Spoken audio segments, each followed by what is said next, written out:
It's about that time. Hello, everyone. Welcome to the New Year's Eve special edition of City Views. Bringing it to you today under some extremely, let's just say, ominous situation. But we're going to forge our way through it.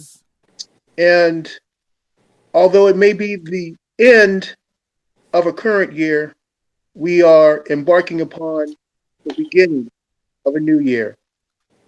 We want to thank the sponsor of City Views, Health Insurance Agency, located at 1151 East Main Street in Torrington, Connecticut.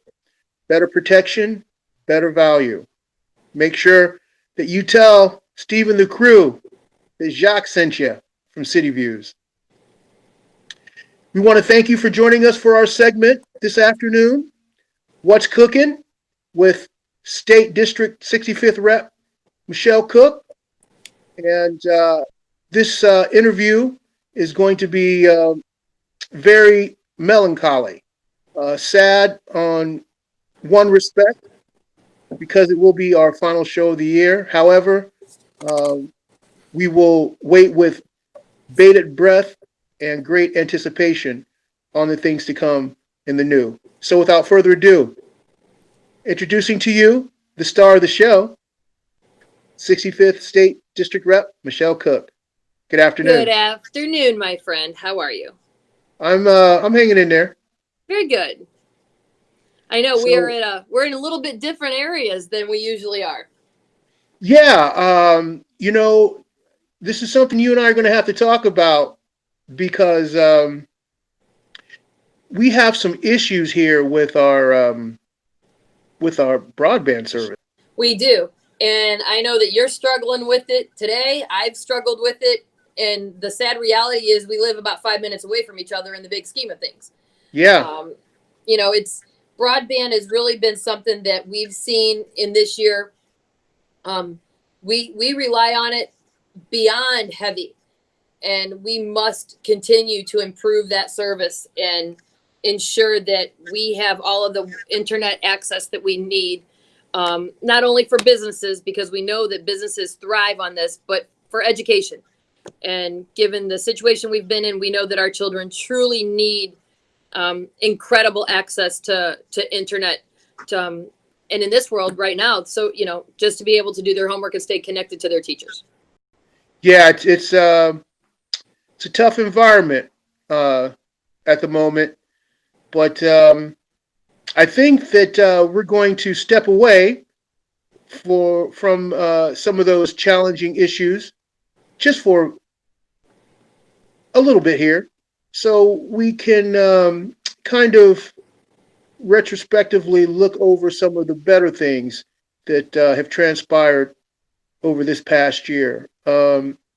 I know, for example, Michelle, you've worked extremely hard at making sure that the most fundamental needs of our community were taken care of.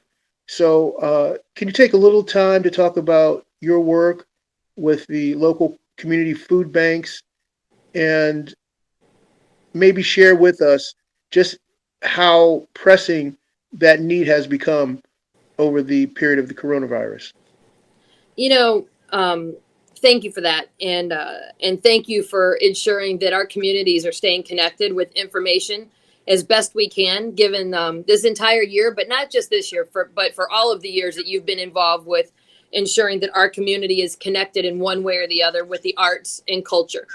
And we'll talk about that in your good news section in a little bit. So,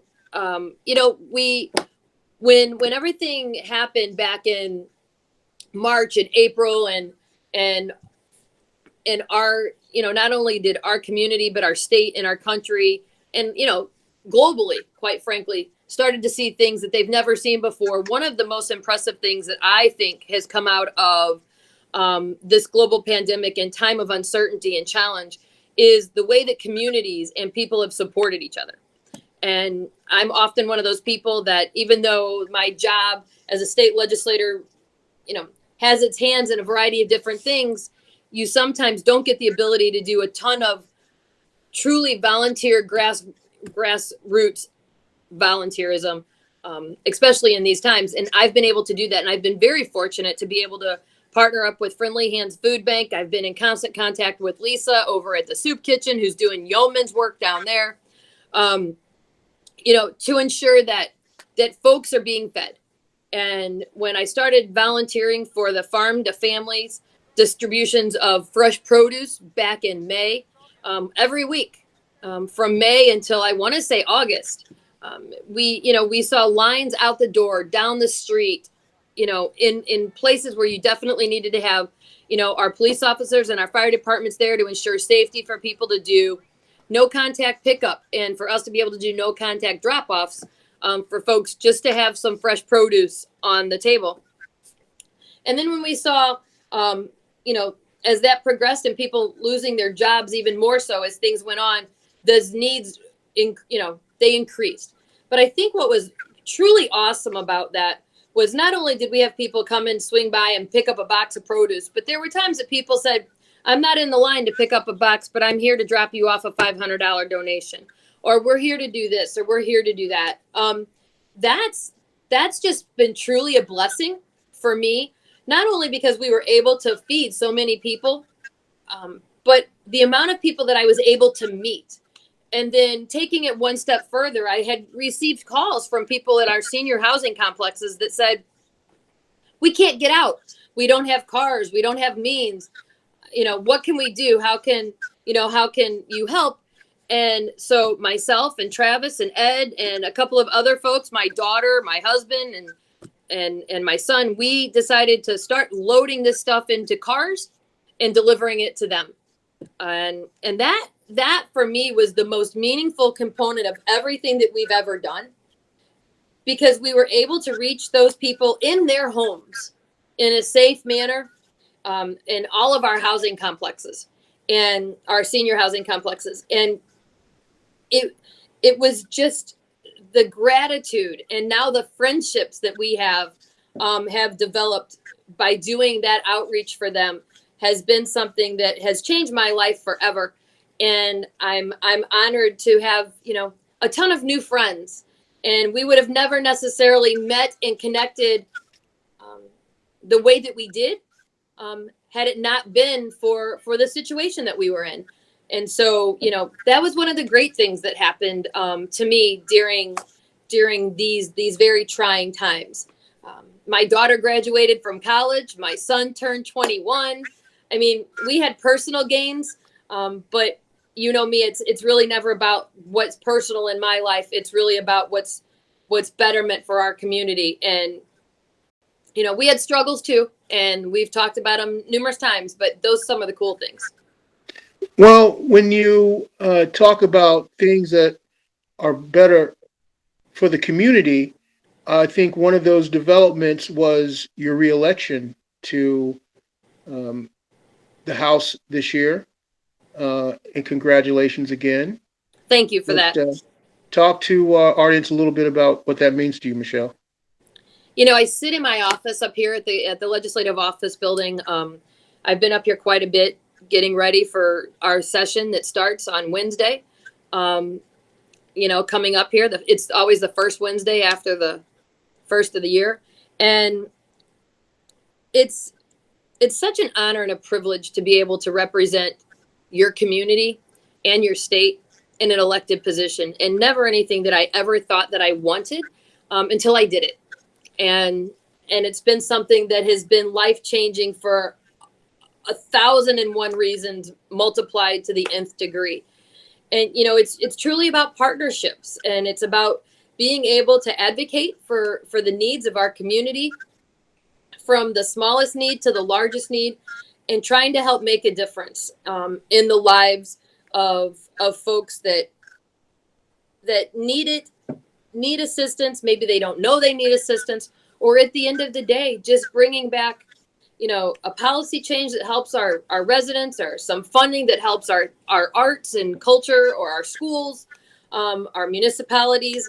And, so for me, I'm truly blessed in that regard. and and humbled to be able to continue to do what I do. So thank you, and thank everybody who has entrusted me to advocate for them. Well, Michelle, sometimes I have to kind of turn the tables on you because you actually thought you had one up on me, but now I'm taking back the control here, okay?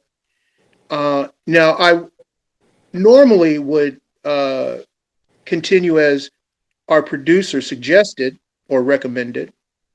However, I'm going to point out your next accomplishment. My next one. Because I think it's noteworthy.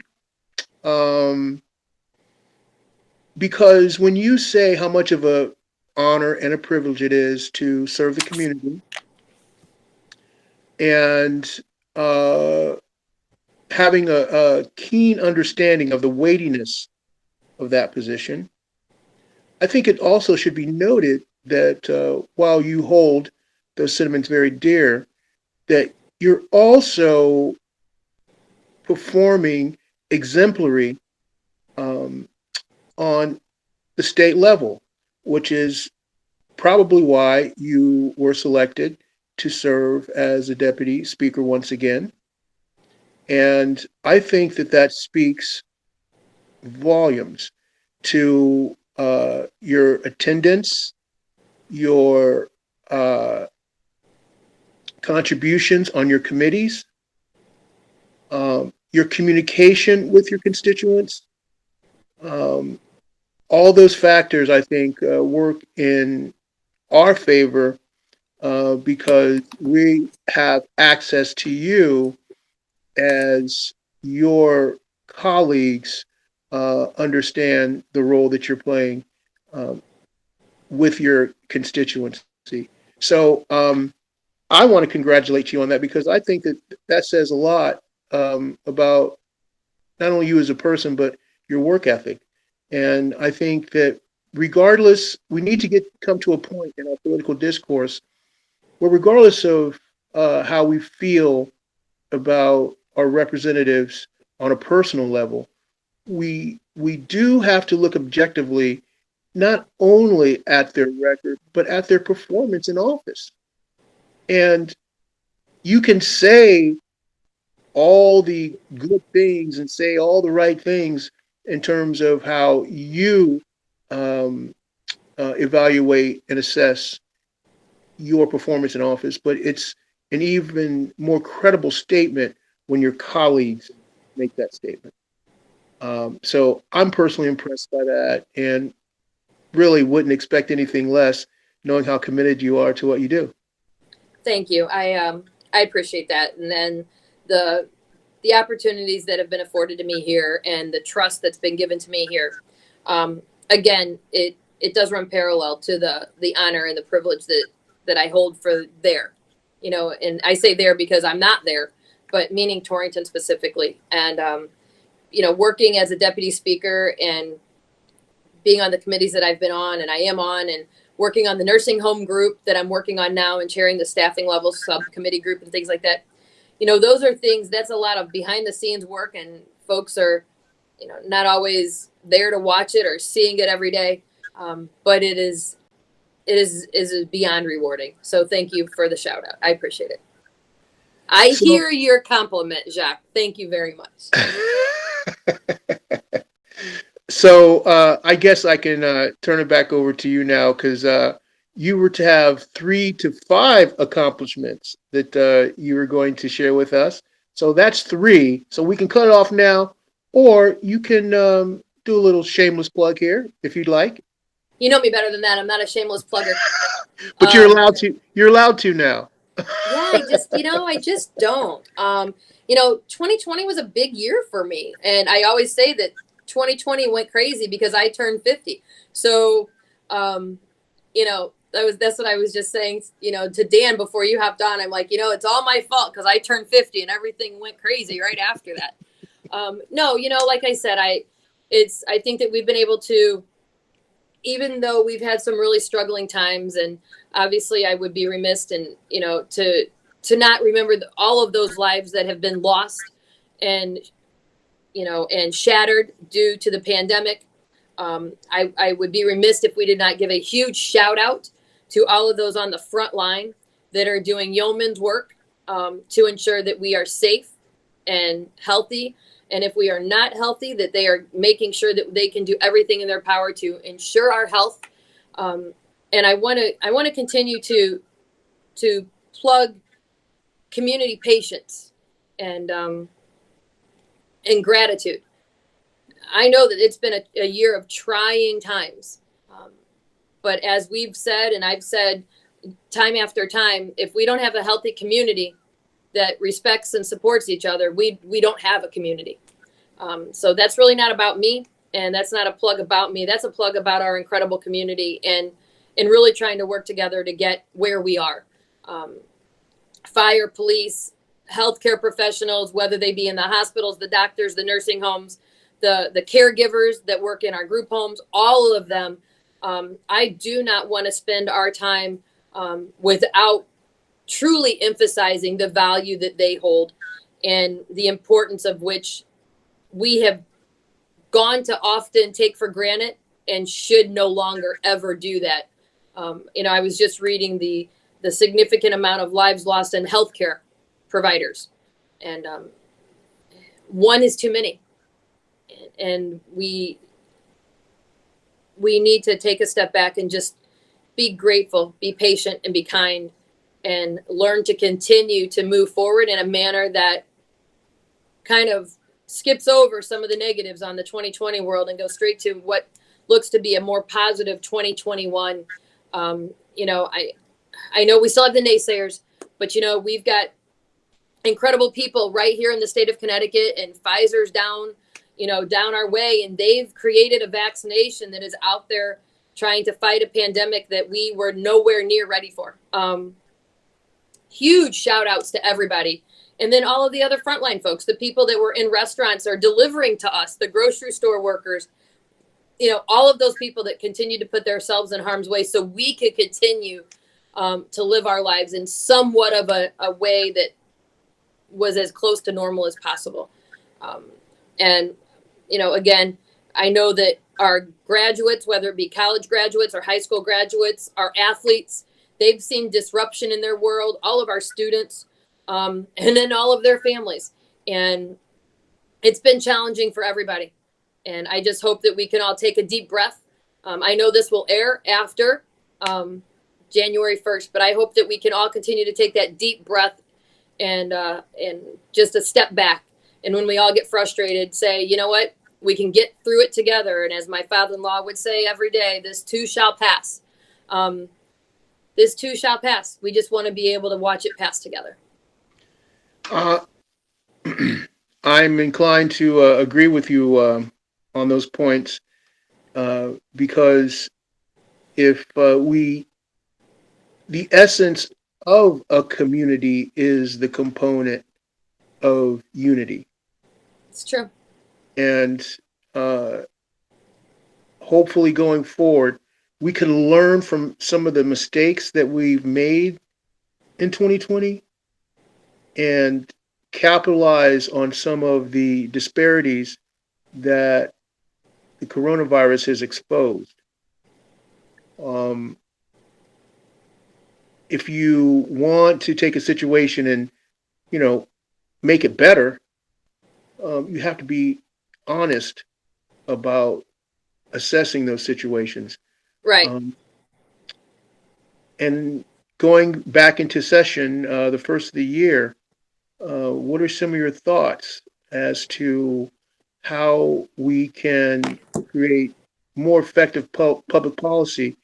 I mean, we're in terms of dealing with another pandemic, but we're still not out of this one yet. Right. So, I think it's with any policy. I think that we have to just breathe, take our passions, and take a step back, listen to other people's passions, and try to find a common ground. We're still dealing with the upheaval of who is or who isn't the incoming president and the outgoing president and all of the controversy that goes along with that. We're seeing the Senate that can't, managed to pass a $2,000 stimulus for folks that need it, and fill in the blank, all of that, yada yada yada. We're all overly opinionated about it, but we all don't have all of the answers. And I think that as we've seen unity for people of age, race, and the like, as we've seen the drive and compassion to change the direction of where we are, holding people accountable and understanding the other end of it. When we move forward, I always love us to be able to take a second and say, what can I do different next year than what I did this year? What did I learn from this year? And I won't make that mistake next year. And I'm not really a person about making resolutions, but I think as a collective group, we together need to come to the conclusion that we must be patient and listen to each other. Because it takes a whole lot of grains to make a lot of sand. And one little pebble might not make a difference, but if you put us all together, we can move mountains. And if we continue to fight and argue and battle with each other, and if we continue to not want to see the other side, we don't have to all agree, but it's out of respect. We should listen and hear people. And maybe it'll be one word or one sentence or one segment out of somebody's explanation on their reason for belief or reason for view that might make us say, you know what, I understand that now. And I think that as we're making policy and we're making change, we need to do that together instead of casting stones and just saying, I can't believe they did that. Be a functional component of the change. Don't just sit back and complain about it. Do something about it. And if you can't get out of your house, make a phone call, write a letter, send an email. If you can get out of your house, go to a city council meeting, a board of ed meeting, come up and testify at the Capitol when we can do that in a safe manner. We're not there yet. But it doesn't mean that you can't submit testimony on something. Know what's going on in your community. Check out on your neighbors, both young and old. And if new people moved into your neighborhood, meet them in a socially distant, respectful manner. Get out there and meet them, or leave a card on their door and say, hey, I'm your neighbor up the street. Welcome to the neighborhood. There's ways to do things in a socially distant, respectful way that is safe, but still including everybody and not saying I have to stay, behind my doors and I can't, go out there and make some change. I think that leads me to a couple of things now that to switch those tables again. I think during the 2020, you need to ensure our listeners on the 3 or so great things that you've done or that has come out of 2020 for you. And I would hope that you start off by talking about the incredible give back that you have done for our local food pantries. Well, I have to give credit where credit is due, and I owe some of that to you for doing the downfield blocking for me and allowing me to introduce my initiatives to the players that be. I think, we always try to make the best out of adverse situations, and we've done that both, or I've done that both on a personal level and hopefully on a professional level as well. Mm-hmm. But when I have to, reflect on, what things came out of 2020 that were beneficial, I have to say one of the biggest things that came out of 2020 is our association with Dan Morrison, who has allowed City Views now to go from a kind of a stationary media source to a more universal media platform. And he's brought his professionalism and expertise to City Views in a way that is allowing us to develop programming for the future that will continue to engage our audience and let the people that live in this area get a more robust look at the programs and activities that are going on in our region. So And I don't think we would be at this point if it wasn't for Dad's input and cooperation, and obviously having to deal with me because everyone knows that's can be somewhat of a headache. Well, we all know the challenges that you might bring to the table, but I do think that a huge shout out for our friend there on the back side of the screen that nobody ever sees is so vitally important to what you've been able to do and bring to the table, and our ability to have weekly conversations throughout all of our challenges. Right. So that's one. What else do you have there, my friend?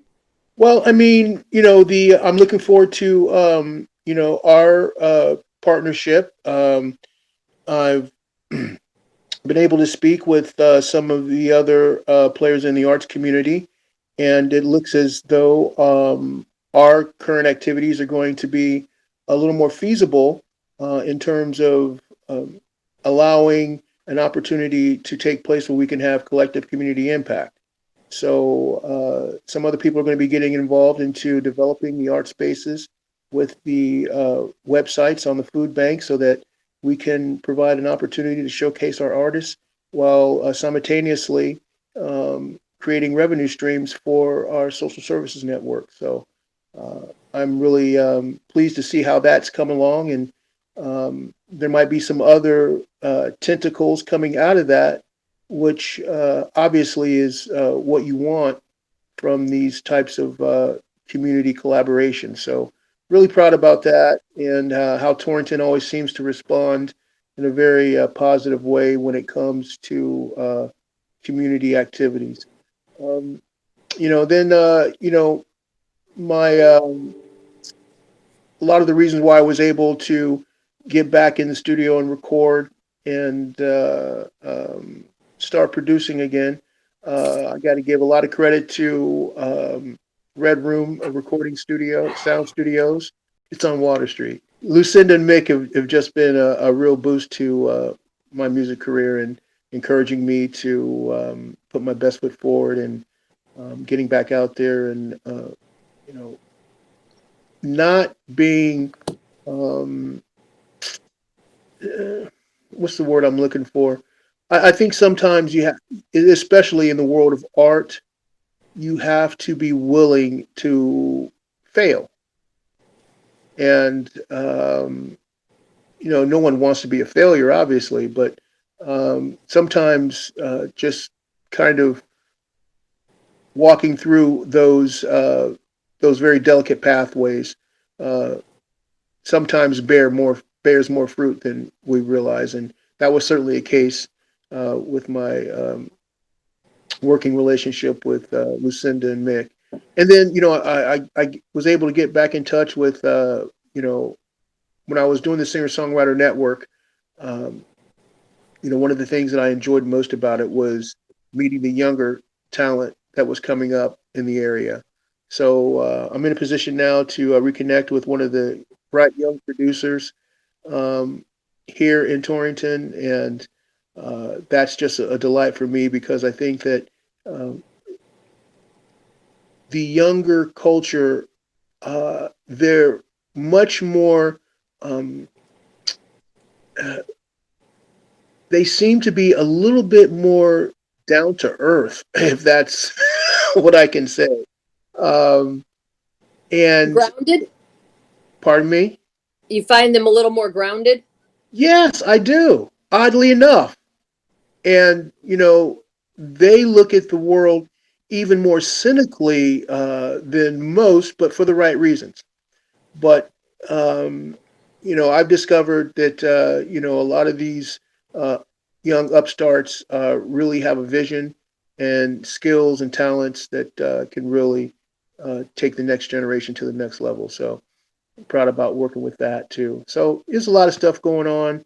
There's so many things to be thankful for and happy about, and to recognize your blessings on. But if one or two things can fall into place, then it gives a whole new meaning on the outlook for 2021. So I just cautiously proceed with the understanding that if I can make a difference then someone else can make a difference. And if we're all trying to make a difference, then one day the world will change. And so we can be cautiously optimistic together. I hope so. I think that's what I'm getting out of this. You know, you talk about our younger generation, and you know, I really think that we should figure out a way in your abilities to get out the word about all of those very talented folks that we've had in our community or have in our community, and start putting them out there. You know, we've got Sarah Barrios, who is recording out in California, and her brothers are now all out there with her, doing some incredible things there. We've got a Repsilber that is singing. We've got a Tedesco that it's out. Like we really, you know, a Tedesco that's singing. We really have some folks, and I know there's many, many more. So if I haven't name dropped a couple, like please don't be offended. But I think it would be really cool to have a mechanism as we're moving forward in all great things that 2021 to be able to find a platform for our local artists to connect with our local artists that are now out of the state doing other incredible things. So just plugging that out there for you as a little dangle of a carrot on something new to put into your wheelhouse. Well, I don't want to shed too much light on the situation, but I think there's some things that that are on the back burner here. If they could come to fruition, that it's really going to be some pretty amazing stuff. So I'm definitely keeping my fingers crossed on those fronts as well. That'd be really cool. Well, I just want you to have a safe drive back to Torrington. Thank you. And I appreciate you taking time out because I know that you got a lot going on there at the Capitol. But obviously, your segment here with us on City Views to communicate to our audience is high on your priority list, and we appreciate that. No, it absolutely is. You know, it's that constant communication and openness and accessibility that is going to make 2021 an even better year. So, you know, if there is anything, as always, please don't hesitate to give a shout, reach out, because collectively we can get through this all together. And I look forward to some incredible 2021 stories on December 31st, 2021. Yeah, I'm sure Dan will archive this interview, and hopefully we'll come back a year from now and see what transpired. Absolutely. All right, my friend. Happy New Year to you and to all of our watchers out there, and a safe and healthy and prosperous 2021. Peace out. City View.